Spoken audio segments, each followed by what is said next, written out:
Ayan, so magandang araw po sa inyo lahat mga kababayan, at ngayon nga ipapunta na po ulit kami ng Pinagbayanan.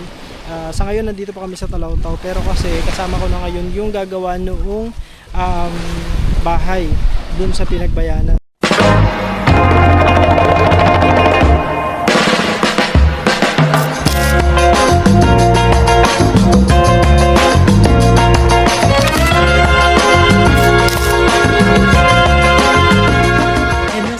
So kasama natin syempre yung ating bangkero, si Dabo. Si Dabo din yung magiging maestro ng ating gagawin na bahay. Tapos kasama natin ngayon si Makmak. Ayan si Makmak. Makmak, mag-hi ka muna sa vlog. Hi ka muna. Hi ka na. At saka si Ino, ayan. Ino. Ino daw, Ino. So sila po yung mga kasama natin na gagawa ng bahay. So dito na tayo kumuha ng mga magtatrabaho kasi doon po sa Pinagbayanan ay walang mga available ngayon na dahil busy daw po sila sa paghahasik. Kaya dito na tayo kumuha. Tapos syempre dala natin yung mga gamit natin. May dala tayong gasol, ayun. May dala tayong lutuan. Tapos yan yung lutuan. Tapos itong box na block. May mga yan, mga gamit natin para dun sa pagluluto, ganyan. Dalang bigas, tent, tsaka yung ito mga pang-ulam, cooler. So bibiyahin na tayo ngayon, mga 1 oras mahigit din yung ating magiging biyahe ngayon. Tapos ito po yung hose pala na kailangan natin, kasi kaya rin tayo na delay dun sa pagsisimula dahil nga yung tubig, napakahina po ng tubig ngayon. Kailangan natin to, di ba nakabili na po tayo ng isa, kulang po yun para makapagkabit tayo mula dun sa source mismo. Kaya nagpadagdag po ng isang hose. Ito, binili natin to, pinabili natin sa Kalatagan. Yan ay 1,700 yung isang roll, yun na yan po. Isasama po natin dun sa dun sa kwenta ng natin, ng mga expenses natin.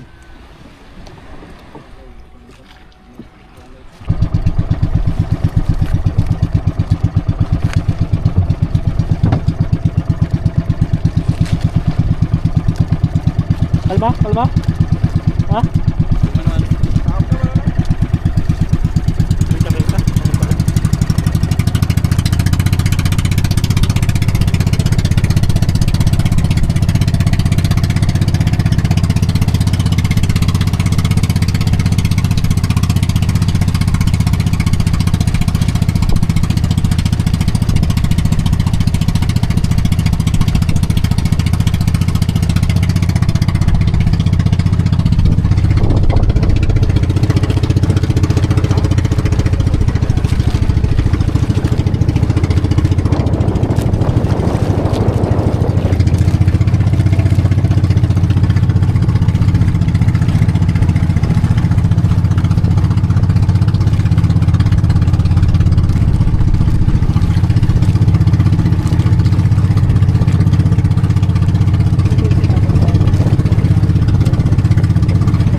Okay. Leonard! Dito na po kami ulit sa Pinagbayanan. Ha? Ano? Is... Ride ka siguro mainit pa. Bababa mo na, Oo. bago taas. Oo. Mabigat pagka ano. Ano muna?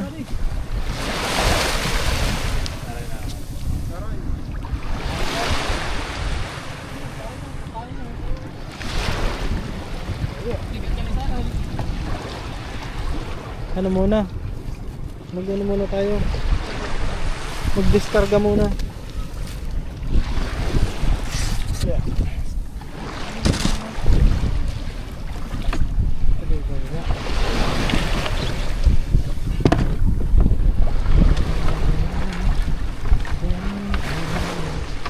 Wala ba gere? Oo. Huwag na. Ha? Pato ka?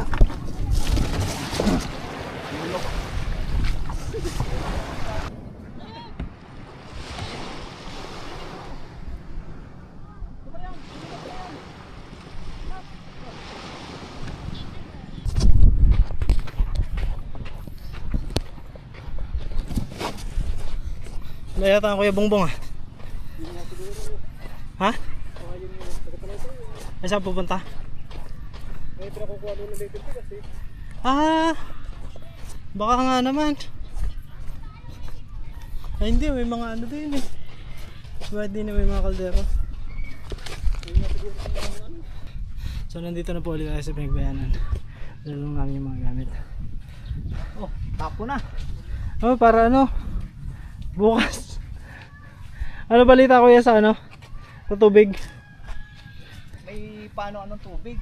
Ah, ay hindi, ito kung may kakabit. Hindi ko lang alam. Sino gang kakausapin dyan? Magpunta ka sa pamunuan. Oh. Tapos inahanapan niya ako ng permit. Ang permit lang. DNR. Saka building permit daw.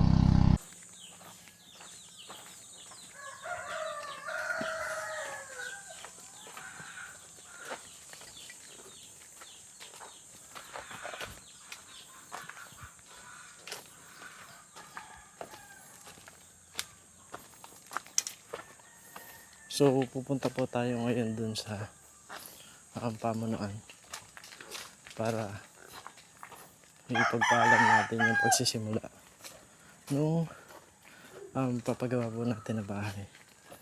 Doon nakausap ko na po sila dati, pero ngayon kailangan po ulit natin pumunta kasi nga sisimula na yung paghuhukay at paggawa ng bahay mismo. Tingnan po natin kung ano mangyayari.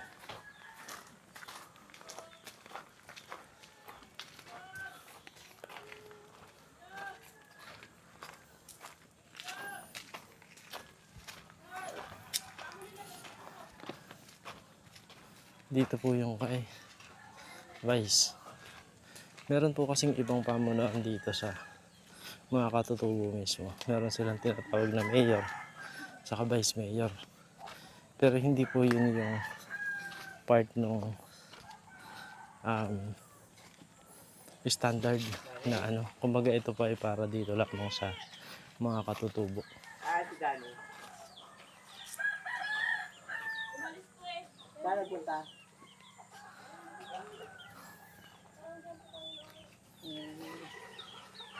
Saan ka bahay ni Mayor? Sa Ulupat. Saan ang daan? Dito? Wala si Vice. Punta tayo kay mayor. Ngayon po ay alas 6 ng umaga. Maaga po kami lumakad kasi nga baka umano po sila. Lumakad sila papunta ng Hulo. So yung pong mga pinupuntahan natin na bahagi ng pamunuan, yun po ay mga katutubo. 100% na mga katutubo po sila.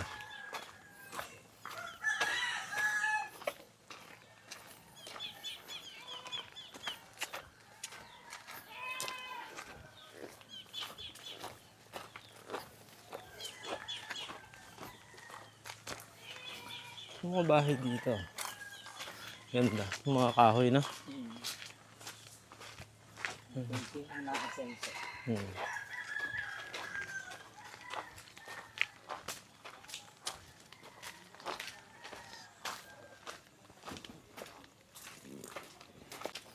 Papasama tayo sa kanila kasi wala din si Mayor daw dun sa bahay nila.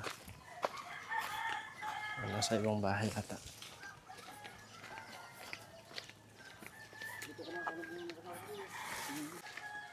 Ibang bahay.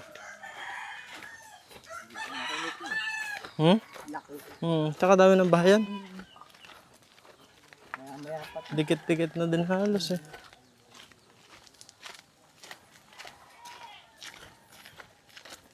Mga 5 taon pa. Dami na lalo. Taas na population ito, no? Yan pala, may mga school supplies pala dyan binibenta si Vice. Kaya kasama po natin si Vice ngayon. Tapos ito si Mayor, yung isa. Kakausapin po natin.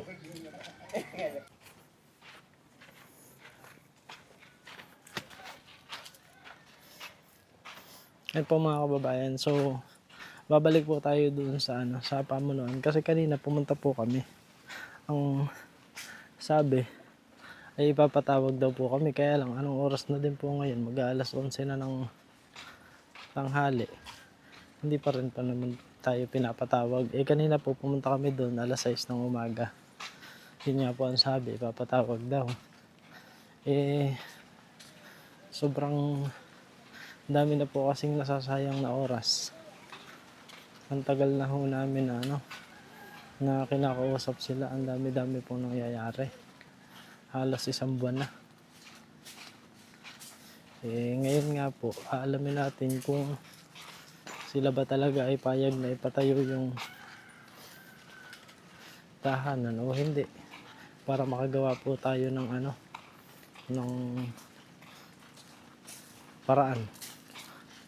O kung ano yung gagawin na natin doon sa bahay. Kasi yung lahat po ng materialis nandito na lahat. Gumastos na tayo ng magpapadeliver ng lahat ng materialis. Wala nang hinihintay. Nandito na po lahat. Yun na lang hinihintay, yung desisyon ng pamunuan. Paiba-iba ho yung desisyon. Nakailang usap na din ho kami. Ngayon, pang 5 na ho ito. Ilang beses na ho kami nagkaharap. Parang kada paghaharap po meron silang ibang dahilan. Merong hinihingi. Merong sa totoo lang nakakapagod na din po na magpabalik-balik. Kasi para pong tayo yung gustong tumulong pero parang tayo pa yung makikiusap na tulungan sila. Hindi ko alam kung saan nanggagaling yung nila. Kung bakit parang ayaw ho nila na may patayo yung bahay dito. Kaya tingnan ho natin ngayon para matapos na din po, ma-desisyon na rin kung talaga bang ayaw nila o hindi. Kasi na po ngayon, May 25 na. June 8 ho yung pasokan. 2 linggo na lang ho ang meron. Tapos hanggang ngayon, hindi pa rin sila pumapayag na masimulan yung papatayo natin.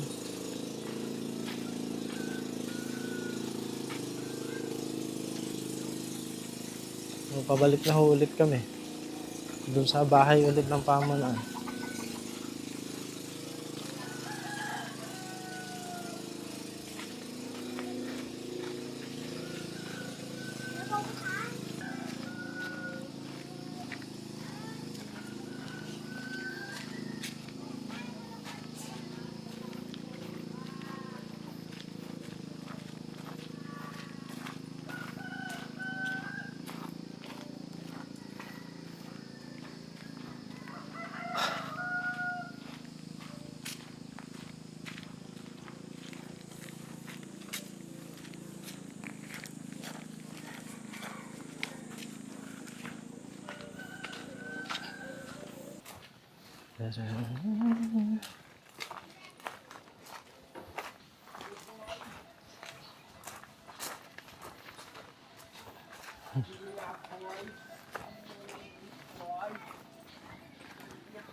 Alay, nandiyan si Juan? Kani? Pakitaan mo lang kami, boy. Huwag ka lang Saan kayo? Diyan, sa may baba ng pato. Saan banda? Napuntahan na po yata nila yan. Yung ano, usapan noon. Baka nandun. Ah, yung, oo. Dito, banda.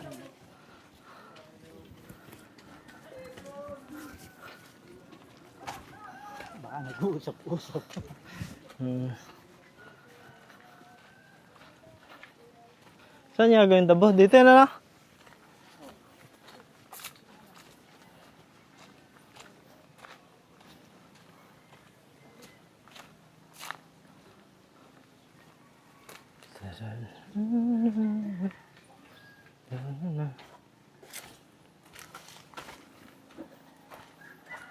Ano ito? School? Ha? Ah, simbahan. Di, ay parang wala naman tao. Wala sila.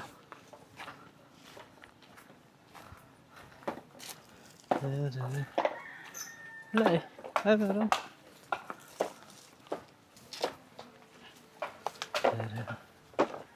Good morning po.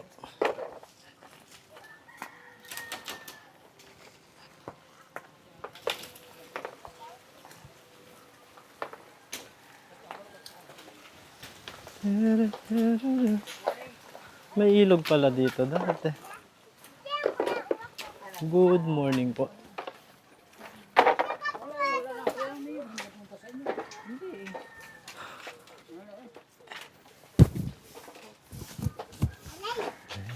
Ay, ano ga sabi kanina? Anong...